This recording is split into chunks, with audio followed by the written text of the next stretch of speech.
Well, welcome to the Austin Film Festival, and here's our leading lady for today.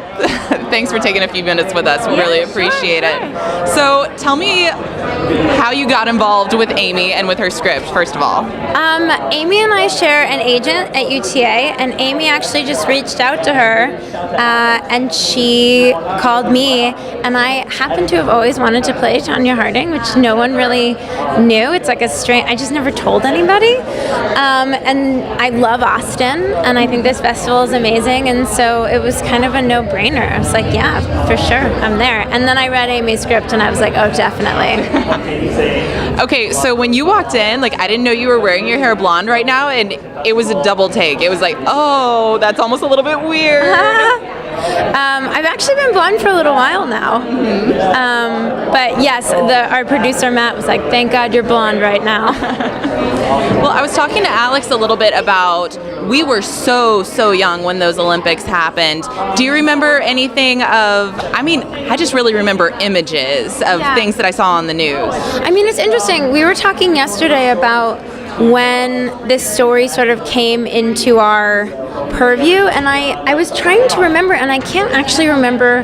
To me, that's one of the things that makes this story so epic and so infamous, is that I don't remember when I learned about it. I just feel like I've always known that it happened. You know what I mean? And I feel like there are certain stories like that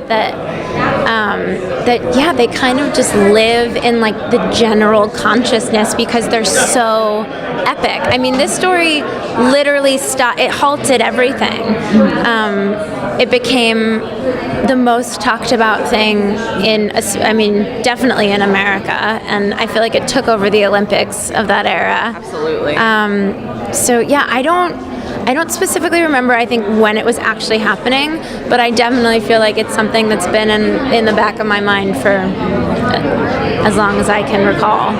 Now, you said you've always wanted to play Tonya Harding. How do you approach someone that is still really seen so much in the national eye as a villain, as a corrupter of sports, that kind of thing? I mean, that's one of the reasons that she's always been so intriguing to me as a character. I was reading an article with Sarah Paulson the other day where she said that no one wanted to play her character in 12 Years a Slave. Like, she talked to a bunch of other women who were sort of in her same age group who were up for the part, and they had turned it down because she was such an unlikable character, but that's why she wanted to play her. And I think at the end of the day, even the worst villains are still humans, and I think that the amazing challenge and the thing that gets me hot as an actor is finding the humanity and finding the reasons why they do what they do.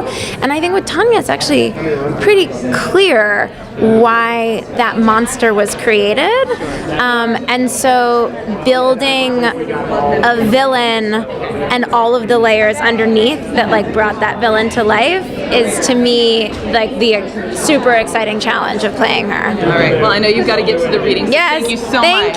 Thank you so much. You too.